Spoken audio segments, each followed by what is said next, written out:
நாச்சியார் பாடல்களில் முதல் திருமொழி என்பது அவள் மாறனை அழைத்து தம்மை திருமாலுடன் சேர்ப்பிக்க வேண்டுவதாகும். இரண்டாம் திருமொழி என்பது கண்ணன் சிற்றில் சிதையாது இருக்க மாறனை வேண்டுதலாகும். கன்னியருடன் விளையாடும் கண்ணன் மூன்றாம் திருமொழியில், கூடல் இழைத்து திருமால் வருகைக்குத் தவித்திடும் பெண் நிலை நான்காம் திருமொழியில்,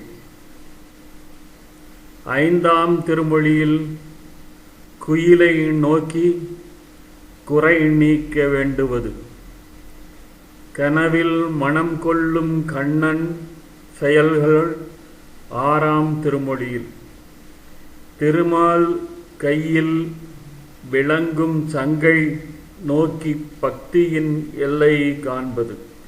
ஆக ஆண்டாள் வாழ்வோடு கலந்த பக்தி பெருக்காம் என்ற உணர்வு பொங்கிடக் காணலாம். அனைத்திலும் ஆண்டாள் அருளிய பாடல்கள் 14 திருமொழிகளும் திருப்பாவையும் ஆகும்.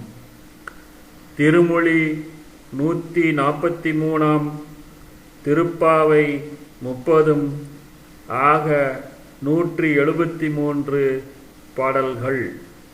பண்ணுடன் பாடப்பெற்ற இனிய தெய்வ நலமும் மனமும் நிறைந்தவை. இன்னிசையால் தமிழ் பரப்பும் உயர்ந்த நோக்குடன் அருளிய திருவாய்மொழி இசை தமிழுக்கு ஓர் ஒப்பற்ற செல்வம் ஆகும்.